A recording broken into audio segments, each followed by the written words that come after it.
What's up, YouTube? Smoke alarm person here, and this is the Kidde. This is the Kidde i9040.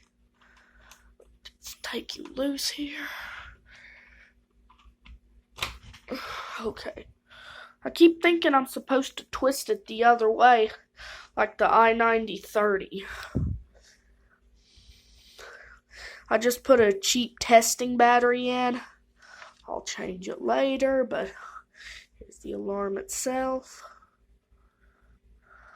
I'm not gonna beep it because my parents are sleeping.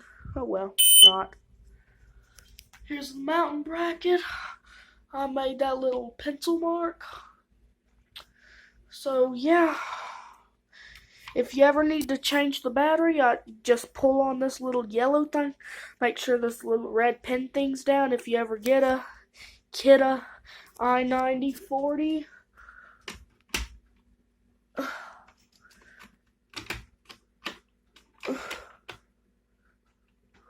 Oh yeah, let me show you this. I wrote the expiration date, and if my stupid dog didn't scratch my leg, I wouldn't have scribbled right. I wouldn't have scribbled right here. Well, I'm getting off of here, mounting this back up, or twisting it back on. Or should I do that on YouTube? I want to put it in like a certain position. Okay, there we go.